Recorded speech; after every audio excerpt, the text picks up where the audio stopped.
Louvado seja o nome do Senhor. Irmãos, abra aí a sua Bíblia na carta do apóstolo Paulo aos Gálatas.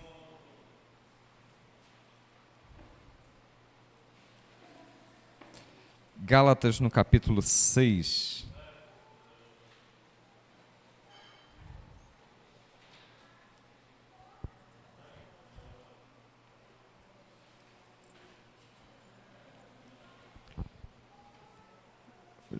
A gente vai ler apenas o versículo 9 e 10. O versículo 9 ele diz assim: E não nos desfaleçamos de fazer o bem. Em outras versões diz assim: E não nos cansemos de fazer o bem. Pois se não desistirmos, colheremos no tempo certo. Sendo assim, enquanto temos oportunidade, façamos o bem a todos, principalmente aos da família da fé. Deixa a sua Bíblia aberta aí, feche os seus olhos, vamos falar com Deus. Pai amado, nós te louvamos, nós te bendizemos, nós queremos, ó Deus, declarar, Pai, com os nossos lábios, que não gostaríamos, ó Deus, de estar em outro lugar, Pai, que não fosse a tua casa, no meio, ó Deus, dos santos, para prestarmos, ó Deus, esta celebração a ti, ó Deus, a tu que és digno de toda honra, de toda glória e louvor, Senhor, dos nossos lábios. Aceita, Senhor, este culto porque é para ti. E, ó Deus, nós queremos também declarar que nós temos necessidades, ó Deus, a serem supridas pela tua santa e bendita presença, bendito Espírito Santo. Por isso rogamos a ti, fala aos nossos corações, muda, Senhor, as nossas concepções equivocadas, transforma, Senhor, as nossas vidas, renova, Senhor, o nosso entendimento. Ó Pai, em nome de Cristo Jesus, que a Tua palavra, Senhor, ela fique cravada, Senhor, nos nossos corações, produzindo, ó Deus, em nós a transformação necessária, Senhor, para vivermos dias, ó Deus, aonde a luz de Cristo brilhe nas nossas vidas, aonde de fato e realidade sejamos sal desta terra, Senhor, e luz deste mundo. Guarda, Senhor, os nossos passos, guarda, Senhor, o nosso coração, abre, Senhor, os nossos olhos, desvenda, Senhor, os nossos olhos para que nós tenhamos entendimento da Tua palavra, em nome de Cristo Jesus. Em nome de Jesus, Pai. Amém. E, ó Deus, na autoridade do Teu nome, eu repreendo, Senhor, todo espírito roubador da palavra, todo pensamento contrário à Tua palavra, caia por terra em nome de Cristo Jesus. Todos que aqui estão, Senhor, são livres para ouvir, para entender e para viver em conformidade com a Tua santa palavra. Amém. Glórias a Deus, louvado seja o nome do Senhor. É muito importante a gente ler o texto bíblico guarnecido do contexto. Tem um pregador aí de mídia que fala que texto sem contexto é pretexto para a heresia. Por exemplo, se eu pegar aquele versículo de João, isolado, como alguns segmentos religiosos fazem, João capítulo 3, Jesus é abordado por Nicodemos, um fariseu, e aí quando Nicodemos ouve de Jesus, Nicodemos, é necessário nascer de novo para entrar no reino de Deus, algumas pessoas, alguns segmentos religiosos, pegam esse versículo de forma isolada e falam o seguinte: está vendo aqui? Aqui está na Bíblia a doutrina da reencarnação. E o novo nascimento em Cristo Jesus não tem nada a ver com reencarnação. E aí a gente pode aplicar esse adágio, né? É um texto extraído fora do contexto, vai ter qualquer interpretação que seja e vai ser muitas vezes utilizado para heresia. Esse texto que nós acabamos de ler, os versículos 9 e 10 de Gálatas, ele precisa ser interpretado à luz, pelo menos, do que vem antes. É o que a gente chama de a lei da semeadura. Versículo 7, ele diz assim: não erreis, de Deus não se deixe escarnecer, porque tudo que o homem semear, isso também ceifará. Porque o que semeia na carne,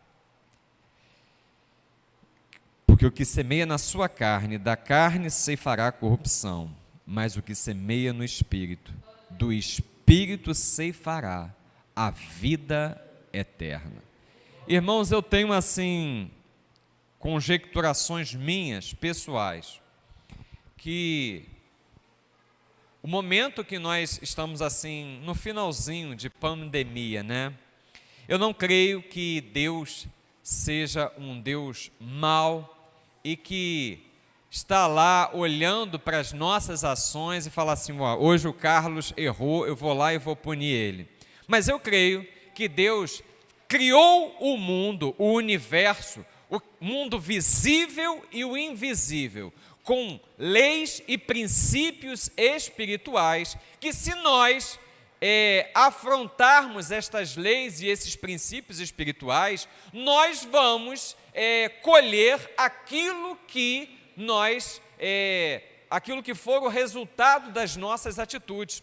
Eu gosto muito de utilizar como exemplo, quando a gente fala de leis e princípios espirituais, aquele versículo de Provérbios que fala assim: adiante da honra vai a humildade, e o orgulho precede a queda. Ele está dizendo o seguinte, que existe uma lei, um princípio espiritual, em que a pessoa que tem humildade no seu comportamento, no seu jeito de ser, a pessoa que tem humildade na sua conduta de vida, ela tem todas as chances, ela tem todas as inclinações para que ela seja honrada diante da sociedade onde ela vive.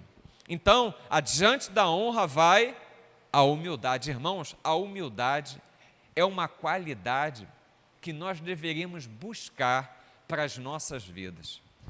Irmãos, eu confesso aos irmãos, eu busco, mas como é difícil, como é fácil o velho homem se levantar e a gente derramar orgulho e egoísmo por onde a gente passa. Então nós temos que lutar e buscar todos os dias a humildade. E ele fala: o orgulho precede a queda. Por quê? Porque Deus fez o universo assim. A pessoa que é revestida de orgulho, ela vai mais para frente, né, ter ali o resultado do seu comportamento investido de orgulho. Então, quando o texto bíblico fala aquilo que o homem plantar, isso também ele vai colher, é porque Deus está dizendo o seguinte: olha, todo o arcabouço, todas as leis, todos os princípios instituídos no mundo, visível e invisível, contribuem para isso. Não é porque Deus é mau, por exemplo, se eu chegar e der um salto, né, e pular, e talvez do alto do templo aqui, e pular embaixo uma altura de 2, 3 metros, não é porque Deus é mau que eu posso correr o risco de me machucar, não, porque eu fiz uma escolha de fazer aquele salto, de lançar aquele pulo, e dentro dessa escolha eu vou colher o resultado, porque existe uma lei física, que é a lei da gravidade, que vai atrair, né, com velocidade o meu corpo para o centro da terra, e isso está estabelecido. Então, aquilo que o homem plantar, isso ele vai colher. E aí o apóstolo Paulo, diante dessa advertência de que existe uma lei da semeadura, ele faz umas ressalvas nos versículos seguintes, que são os versículos que nós acabamos de ler. Versículos 9, ele faz a advertência: olha, quem semeia para o espírito vai colher, né, coisas espirituais. Quem semeia para a carne vai colher para a sua carne. E aí ele faz a advertência no versículo 9. E não nos cansemos de fazer o bem. Irmãos, o apóstolo Paulo está dizendo aqui para mim e para você, que existe uma possibilidade, existe uma inclinação para que quando você e eu, nós estivermos centrados em obedecer a Deus, quando nós estivermos centrados em fazer algo que é bom, quando nós estivermos centrados em obedecer aos mandamentos, em andar em conformidade com os preceitos, com os conceitos de Deus, andar em conformidade com a palavra de Deus, ele está dizendo que existe a possibilidade de que você e eu, nós venhamos a nos cansar disso, que nós venhamos a nos cansar com isso. Ele está dizendo isso, não nos cansemos de fazer o bem, porque se ele está lançando a advertência para que nós não procedamos dessa forma, não nos cansemos, é porque ele está dizendo que existe essa possibilidade. No Antigo Testamento, nós vamos olhar lá a vida do profeta Elias. Irmãos, Elias foi o referencial de profeta do Velho Testamento. Quando Jesus ele sobe ao monte da transfiguração com Pedro, Tiago e João, Pedro, Tiago e João olham e veem juntamente de Jesus Moisés e Elias.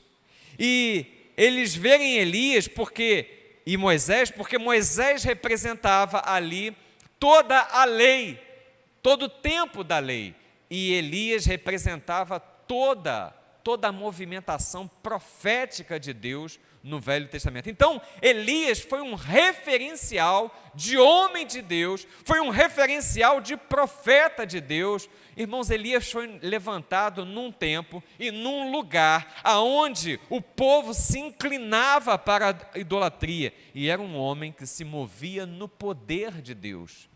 Se movia tanto no poder de Deus. De uma certa feita, o rei de Israel mandou trazer o profeta. Ele manda uma guarnição, um capitão com 50 homens.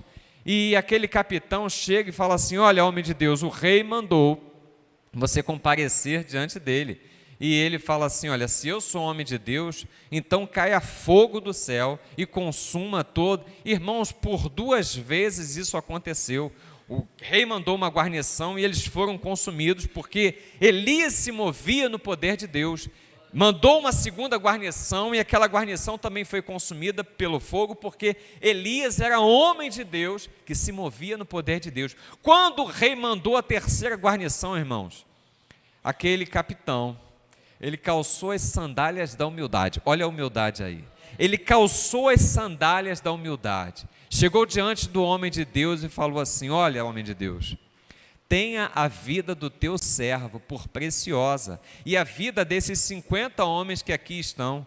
Eu estou aqui a serviço do rei, porque o rei requer que o senhor vá à presença. E ele pede ali com toda a humildade. E aí sim, Elias vai diante daquele homem. Por que eu estou falando isso? Porque Elias era alguém que tinha intimidade com Deus. Mas ainda assim, chega um momento na vida do profeta em que ele se cansa, em que ele se vê exaurido, em que ele se vê esgotado, a ponto de ele pedir a Deus a morte. E ele lança a oração para Deus e fala assim: ah, Senhor, acaba logo com a minha vida, porque eu já não suporto mais. Na visão de Elias, existia apenas ele como homem de Deus ali no reino de Israel. Na visão de Elias, ele estava só diante de todas as forças contrárias com as quais ele combatia, contra as quais ele combatia. mas Deus se revela e fala mais uma vez ao profeta, e fala assim: olha, Elias, eu reservei para mim 7.000 joelhos que não se dobraram diante de Baal. Então, Deus estava falando ali para Elias que ele precisava continuar fazendo aquilo que Deus o chamou para fazer, e dá ainda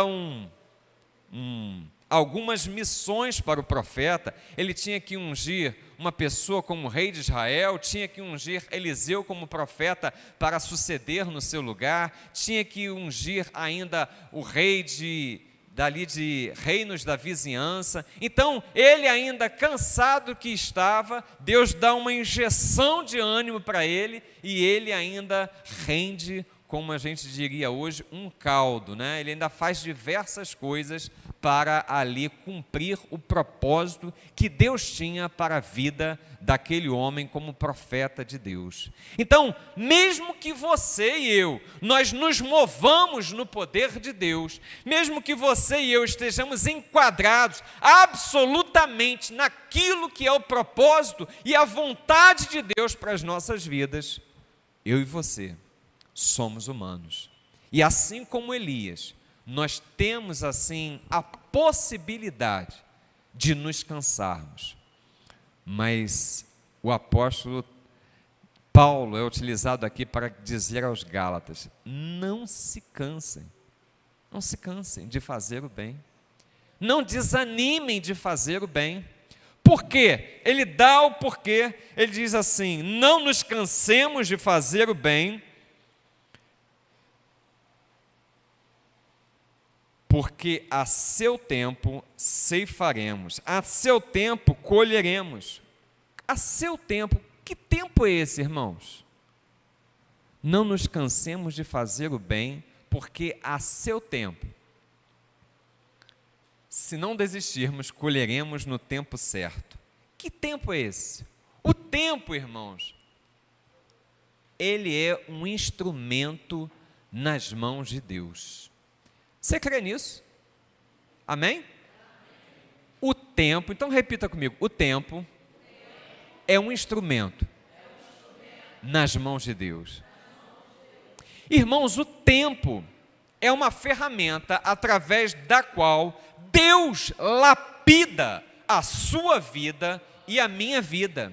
O tempo é um instrumento através do qual Deus utiliza para que nós sejamos moldados e aperfeiçoados naquilo que Ele tem como propósito para as nossas vidas. Irmãos, o tempo, ele pode trabalhar a teu favor, o tempo pode trabalhar a meu favor, se nós não desfalecermos, como diz aqui o apóstolo. Se nós não desfalecermos, se nós soubermos esperar, se nós soubermos entender, se nós soubermos fazer a leitura certa do tempo, o tempo pode trabalhar ao teu favor e ao meu favor. O tempo é esse instrumento de Deus que vai nos trazer aperfeiçoamento sempre que nós estivermos andando em conformidade com aquilo que é a vontade de Deus para as nossas vidas. Amém?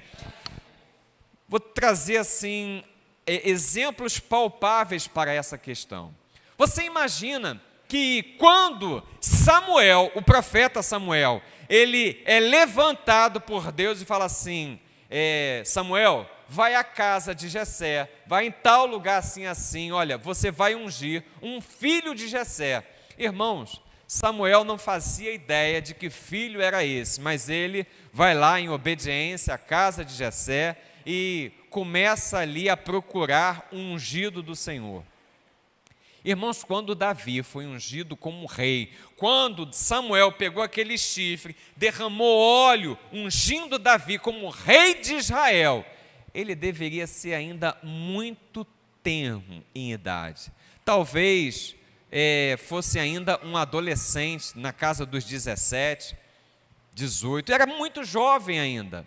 Mas, irmãos, quanto tempo depois que ele foi ungido pelo profeta, quanto tempo depois que o mover do Espírito Santo veio sobre a vida de Davi, quanto tempo demorou para Davi ser de fato e realidade coroado como rei de toda a casa de Israel? Irmãos, a Bíblia ela não menciona, mas a gente estipula que no mínimo, demorou mais de 2 décadas. Mais de 2 décadas. Davi já deveria ser um homem maduro, né, para mais de 35 anos, quando ele subiu ao trono de Israel para governar. E nesse meio tempo, irmãos, o que aconteceu? Aconteceu na vida do ungido de Deus um aperfeiçoamento. Davi foi lapidado por perseguições, Davi foi lapidado por injustiças, Davi foi lapidado por questões contrárias, mas ele soube esperar o tempo de Deus na vida dele. Irmãos, como é importante nós fazermos uma boa leitura do tempo de Deus nas nossas vidas. Como é saudável, você pode dizer assim, pastor, mas eu não tenho muito tempo. Tem, irmãos, é Deus que está contigo. É Deus quem está te levantando, é Deus quem está te erguendo, e Deus não é Deus de confusão. Se Ele chamou, Ele vai cumprir. Amém? Então, se você não desfalecer, se eu não desfalecer, no tempo dEle, porque o tempo pertence a Ele, nós vamos colher. Irmãos, você imagina que José do Egito, ele tinha precisamente 17 anos, quando foi vendido como escravo para o Egito. Irmão, José já tinha sonhos e revelações de algo que Deus faria na vida dele. Irmão, se você tem propósito de Deus na sua vida, não adianta as tentativas do inimigo das nossas almas jogarem para um lado, jogarem para o outro. Deus é poderoso para cumprir tudo aquilo que Ele tem como propósito para a tua vida, amém? Ele é poderoso. O que eu e você precisamos fazer? José, nós podemos dizer que ele não se cansou de andar na sua integridade. Ele não se cansou de andar nas virtudes de Deus. Ele não se cansou de ser fiel a Deus, mesmo em meio a muitas adversidades. Irmãos, Deus o exaltou. Deus o exaltou. Irmãos, no capítulo 45, quando José, ele se dá a conhecer aos seus irmãos como governador de toda a terra do Egito, ele tem uma revelação, e ele fala para os seus irmãos, olha, não foram vocês que me mandaram como escravo para o Egito, mas foi Deus que me mandou adiante de vós, para que houvesse preservação na terra e na nossa família. José teve ali naquele momento uma revelação dos céus, do propósito que Deus tinha em todas aquelas desavenças, em toda aquela confusão, porque ele teve a capacidade de esperar o tempo de Deus na vida dele. Irmãos, e o que falar de Abraão? Abraão foi aquele sujeito que já era, talvez, vamos dizer assim, aos 45 minutos do segundo tempo, foi chamado por Deus para ser um homem, e desse homem levantar uma família, de uma família fazer uma nação. E 75 anos de idade tinha Abraão, e de forma miraculosa, de forma milagrosa, ele recebe uma promessa de uma descendência que ele não tinha. E ele espera em Deus essa descendência. E 25 anos se passam até o cumprimento da promessa. Irmãos, como é importante nós sabermos ler. Pedirmos sabedoria para ler o tempo de Deus. Porque as promessas de Deus para a tua vida, elas não vão ser frustradas. Amém? as promessas de Deus para as nossas vidas não vão ser frustradas. O único que tem capacidade para frustrar as promessas de Deus para a minha vida sou eu, se eu não discernir o tempo de Deus. Se eu não discernir o tempo da colheita, eu preciso me manter, irmãos, fiel a Deus, fiel, andar em fidelidade, entendendo que o tempo de Deus é o melhor para a minha vida. O tempo de Deus não é tardio, o tempo de Deus é o melhor para a minha existência. O tempo de Deus é o melhor para a sua existência. Eu preciso confiar nisso, eu preciso ganhar, que essa verdade ganhe credibilidade no meu coração. Pastor, mas o que eu faço? Você vai continuar pedindo, você vai continuar clamando, mas entendendo que o tempo dele é o melhor para a tua existência. Irmãos, naquilo que Deus se manifesta na sua vida, naquilo que Deus se manifesta na minha vida, é sempre o melhor que Ele tem a oferecer para mim. Por isso, e para você, por isso o tempo dele é o melhor. E aí ele diz, não nos cansemos de fazer o bem, porque a seu tempo ceifaremos, se não houvermos desfalecidos. Então, eu e você precisamos entender que existe uma lei, a lei da semeadura.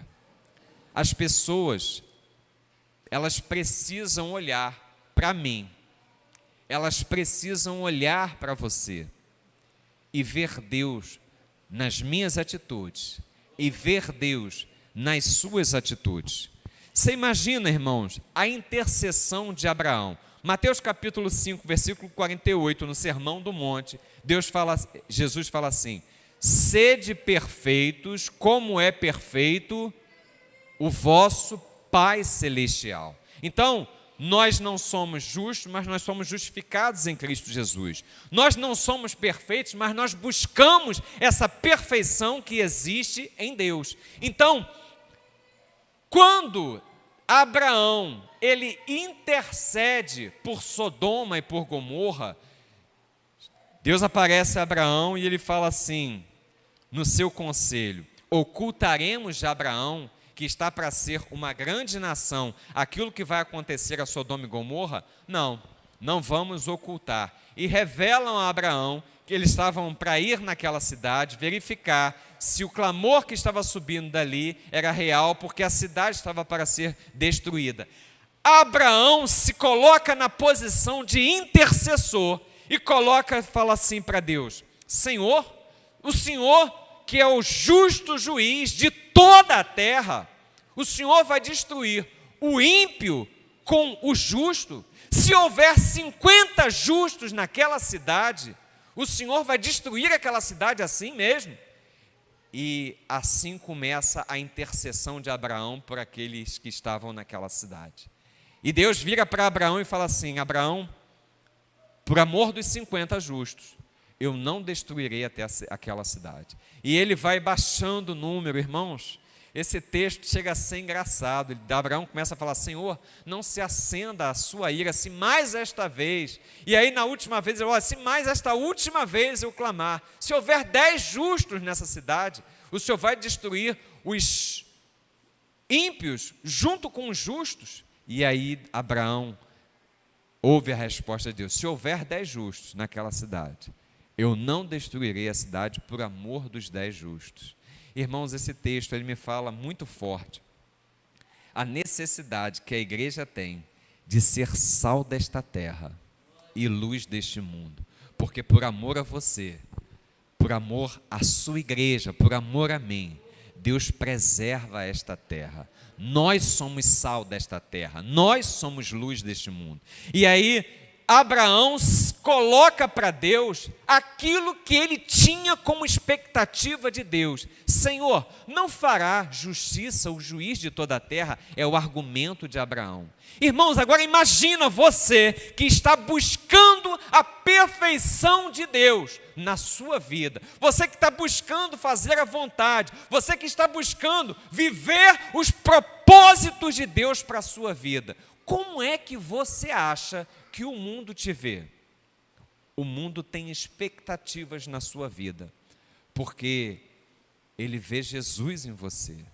Talvez o mundo esteja falando assim: olha, você, homem de Deus, você, uma mulher de Deus, vai fazer assim ou desse jeito? Eu não acredito. Talvez como Abraão estivesse falando ali com Deus: Senhor, não farias justiça o juiz de toda a terra? Irmãos, o mundo está olhando para você e para mim e está cobrando uma postura de que nós não nos cansemos de fazer o bem. O mundo está olhando para nós com expectativas de misericórdia. Bem-aventurados os misericordiosos, porque eles serão chamados de quê? Filhos de Deus. O mundo está olhando para nós com expectativa de que nós não desfaleçamos em fazer o bem. Romanos capítulo 12, versículo 9. A gente pode colocar para a gente? Romanos capítulo 12, versículo 9. O apóstolo Paulo, escrevendo aos Romanos, ele ministra essa mesma ideia no coração do povo de Roma. Ele fala assim: olha, não parem, não desfaleçam, não. Ele diz assim, ó: o amor seja sem qualquer fingimento, odiai sim o mal e apegai-vos. Apegai-vos é como se você estivesse grudado ali naquela situação. Apegai-vos ao bem. E aí ele vai dando essas instruções, irmãos. A benignidade, nós estamos falando de não nos cansarmos de fazer o bem. A benignidade é um fruto do Espírito Santo de Deus na sua vida e na minha vida. A benignidade é um atributo de Deus que Ele divide, que Ele comunica, que Ele compartilha com os seus santos. Então, você é uma pessoa do bem, porque o Espírito de Deus te influencia, te molda para que você e eu, nós, Igreja de Cristo, sejamos uma pessoa do bem, uma pessoa que escolhe fazer coisas favoráveis, uma pessoa que anda em misericórdia, uma pessoa que anda com compaixão, uma pessoa que anda com mansidão, em humildade. Não nos cansemos de fazer o bem, irmãos, porque nós vamos colher, amém? Você e eu, nós vamos colher. Nós vamos colher no tempo de Deus, mas nós vamos colher. Pastor, vai demorar muito? Não sei, irmãos. Deus sabe. Mas nós vamos colher. Nós vamos colher frutos da nossa benignidade. Nós vamos colher fruto das escolhas que nós fizermos voltadas para o bem. Pastor, eu não estou conseguindo, irmãos. Você não foi chamado para o Evangelho de Cristo para andar na força do seu braço. Não foi. Mas Ele tem poder, através da presença do seu Santo Espírito, para moldar as nossas vidas, para nos capacitar, para nos estimular, para nos incentivar a fazermos o que é bem, o que é do bem, o que é certo, a todas as virtudes do alto. Não nos cansemos de fazer o bem. Então, enquanto temos oportunidade, façamos o bem a todos, mas principalmente aos domésticos da fé. Irmãos, ele coloca uma ordem nesses acontecimentos. Ele coloca uma organização nessa questão. Ele diz que nós não devemos nos cansar de fazer o bem, não importa a quem, sem olhar para um ou para outro, deve fazer parte da sua conduta, deve fazer parte da minha conduta.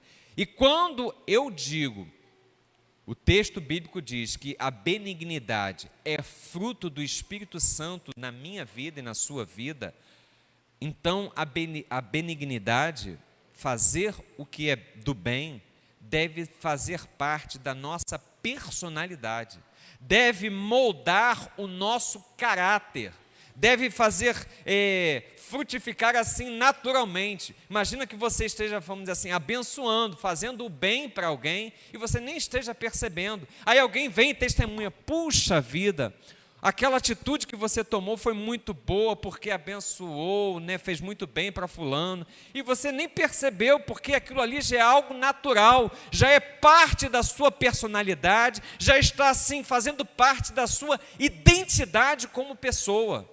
Essa é a proposta de Deus para as nossas vidas. E aí ele fala assim: mas primeiramente aos domésticos da fé. Ou seja, nós não estamos proibidos de fazer o bem para ninguém. Pelo contrário, estando em nosso poder, façamos. Não é isso que o texto está dizendo? Façamos o bem. Mas aí ele coloca uma ordem na coisa. Ele coloca a ordem de estabelecer a primazia para os domésticos na fé. Ele coloca a ordem mais ou menos dizendo o seguinte: olha, se você vê duas pessoas necessitadas e você tem como ajudar uma, e uma delas é seu irmão na fé em Cristo Jesus, priorize aquele que é o seu irmão, a sua irmã em Cristo Jesus. Esse é o doméstico na fé. Por quê? Porque certamente o nome de Deus vai ser glorificado, porque com certeza, este que é um doméstico na fé, ele está orando a Deus por esse socorro, por essa ajuda, e quando a ajuda chegar, o nome de Deus vai ser glorificado na vida daquele irmão. Então, nós precisamos priorizar os domésticos na fé. Mas somente para os domésticos na fé? Não. Os domésticos na fé apenas como prioridade. Mas nós não podemos nos cansar de fazer o bem. Dentro da lei da semeadora, o apóstolo está dizendo para mim e para você: você vai colher. Você crê nisso, irmãos? Você vai colher. Eu irei colher. É promessa de Deus para a sua vida, é promessa de Deus para a minha vida. Não nos cansemos de fazer o bem. Amém? Você recebe essa palavra? Diga assim: eu recebo em nome de Jesus. Fica de pé, vamos louvar a Deus.